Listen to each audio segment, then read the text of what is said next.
Cruise news time, and man, it's getting pretty wild. I've got another story of a cruise ship that just left Florida last week that is now forcing their passengers off in a foreign land, and the cruise is ending well over 3 months early. Plus, will the Bahamas turn in the Fugitive cruise ship to the U.S. Marshals? That's on the table today. Big cruise news from Carnival and Princess and more. Whew, cruise news. Let's talk about it.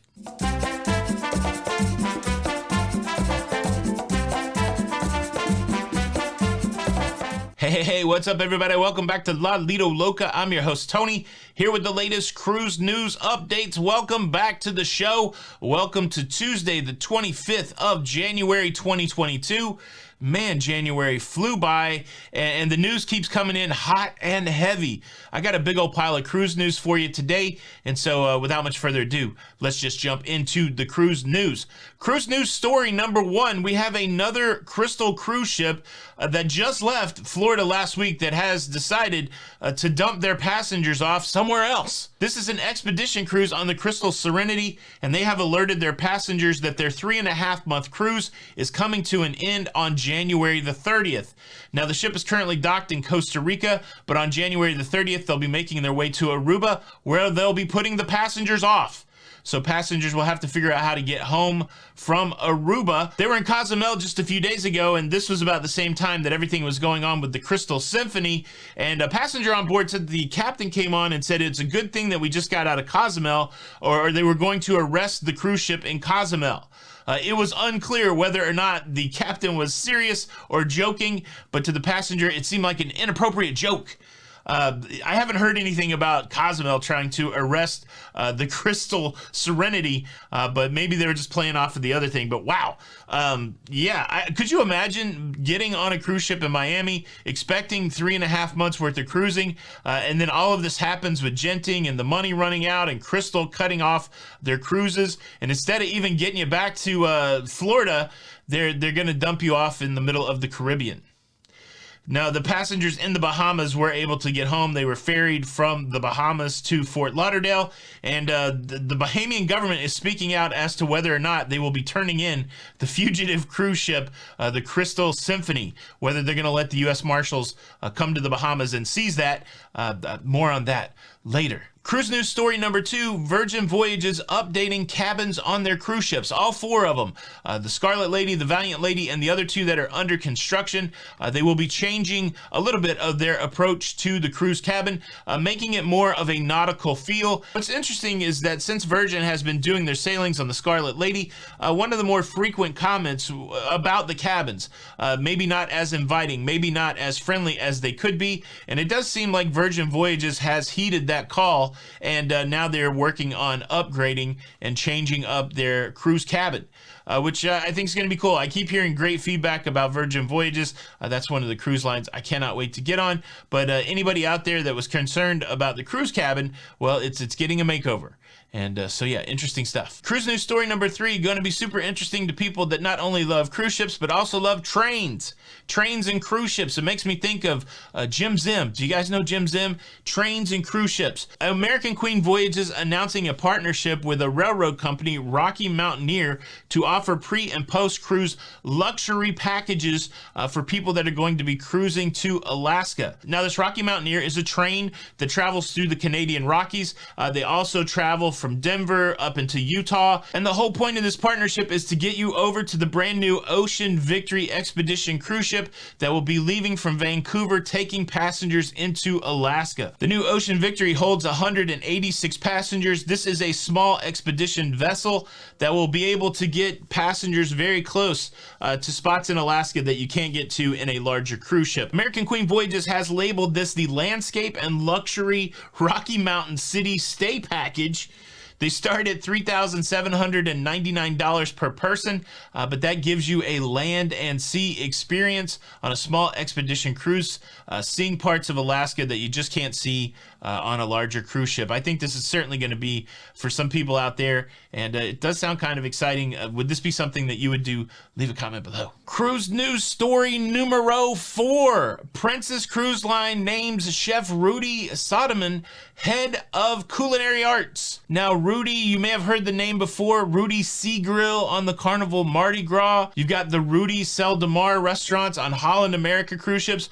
Rudi has been around the cruise business for a while, starting off with Cunard, making strides at Cunard, going to Royal Caribbean, and then eventually landing at Holland America. Rudi will be keeping his current job as master chef for Holland America while taking on this new role as head of culinary arts, effective immediately for Princess Cruise Lines. I personally haven't tried any of the Rudi restaurants, but it does seem like he is being acknowledged for his innovation in the space, in the cruise space across multiple lines, and so I'd be interested to try out one of these restaurants. Congratulations, Rudi! I don't know you, but maybe someday I'll eat in one of your restaurants. Cruise news story number 5, the CDC and the State Department have issued more don't travel to country warnings. Yesterday, 14 more countries were added to the list of places you should not go. These countries include Colombia, Costa Rica, the Dominican Republic, Fiji, Jamaica, Guadalupe, Kuwait, Mongolia, Niger, Peru, Romania, St. Bartholomew, St. Martin, Tunisia, and the United Arab Emirates. These were elevated by the CDC. They were picked up by the State Department. They continued to cite COVID issues. And so they're saying do not travel. You should not travel there. Again, just a recommendation, not a prohibition, but that is the guidance coming out from the CDC and the U.S. State Department. Now, I've got 3 Carnival Cruise news stories, and then I'm going to tell you what's happening in the Bahamas with the Crystal Symphony. But first, let me quickly invite you to subscribe if you like staying up to date with everything that's going on in cruising.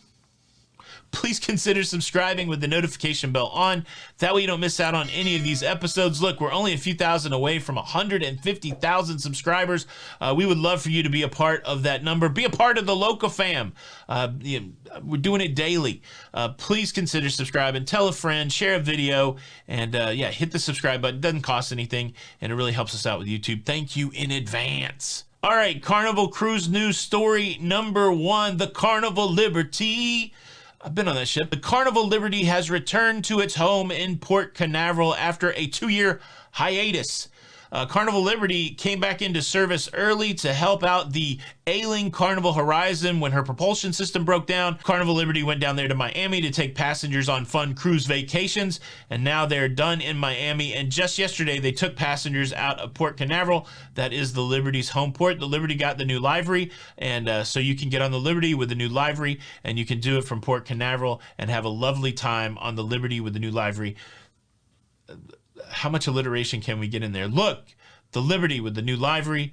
It's lovely. That's a good, exciting story to see the Liberty returning to her home port. Carnival Cruise news story number 2, the sister of the Carnival Mardi Gras and the sister of the Carnival celebration, the Carnival Jubilee.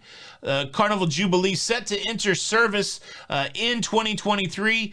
Cruises have gone on sale. It will be cruising out of Galveston, Texas. It will be Carnival's newest cruise ship in 2023. And if you want a spot on the Jubilee, the time to book is now.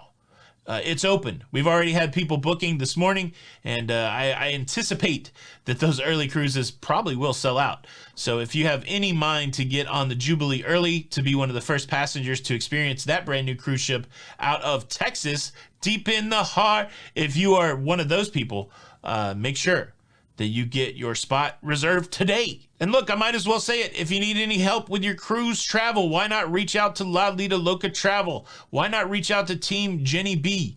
Why not have someone with tons of experience help you with your cruise for free? That's right. You can reach out to Team Jenny B. You can get in their email queue by sending an email to jbarnette@expediacruises.com. And look, I'm happy to vouch for Jenny B. She's solid, and I'm sure many of you can too. Any Jenny B love, leave a comment below. Carnival Cruise news story number 3. We mentioned it last week that Carnival would be piloting a program with the application Verifly to increase the speed of embarkation on Mardi Gras cruises. Well, they've done it. 85% of the nearly 2,000 guests that recently boarded the Carnival Mardi Gras used the Verifly app for their embarkation process, and Carnival is reporting that it went smoothly and it cut embarkation times for those folks in half. How exciting is that? Carnival plans to continue to roll out. These are invitation only. You don't have to do it this way. You don't have to, it's voluntary, but 85% of the people got on board, did it, had an easier embarkation process. I personally like it. I like the idea that I could probably upload my vaccine information one time to Verifly and then use it on multiple cruises because that'll be saved. Same thing with my ID, that kind of thing. The only thing that would probably be new is uploading a test result each time. I haven't used the process yet. I haven't seen it. Was anybody on the Mardi Gras? Did you do the process? I would love to hear that. Leave a comment below. And now let's discuss the looming fate of the Crystal Symphony, who is docked in Bimini. They're in the Bahamas, wanted. Fugitive cruise ship wanted by U.S. Marshals. The question arises, will the Bahamas turn the fugitive over to the U.S.? And the answer is no, they will not. The authorities there in the Bahamas say they have no intention to seize the cruise ship and turn it over to anybody. So for now, the fugitive cruise ship is safe. Accounts from the passengers and crew members getting off that cruise ship is they're now running with a skeleton crew, and it is uncertain what the fate of the Crystal Symphony will be. Crystal, man, they are having a challenging time. Hopefully somebody swoops in and buys them up because it's a real viable cruise line with really good clientele going to really interesting places. They just happen to be owned by a company that's struggling financially. So it'll be interesting to see if anybody steps up to buy Crystal. And until they do, I guess they're going to be pursued by the law. And we'll see what happens there. Wow. Boom, that's your cruise news, and it certainly was a pile of cruise news. What do you think about the woes of Symphony and all the Carnival news and Virgin Voyages? There's a lot to talk about. Let's have a good conversation down there in the comments. Thank you so much for checking out the show today. I hope you enjoyed it. You can show that you enjoyed it by hitting the like button, and you can show your dissatisfaction by hitting the dislike button. All of that works. Just hit something. Not me. Just hit something. Then unfortunately, if you do not hit the like button, I will be forced to hand out a punishment. That's the way it works. That's the way you like it, I guess. And the punishment today is if you do not hit the like button, you will be forced to hand wash and dry 150 pieces of fine china that was used at a spaghetti bolognese banquet. That's right, spaghetti and meatball, and the dishes have been sitting for a couple days. How about that? This is Tony with Lido, Loca. Until the next time. With oh sole mio. I wonder if Rudi makes that. All right, the Tony with Lido, Loca. Until the next time. We'll see you on the Lido. Bye.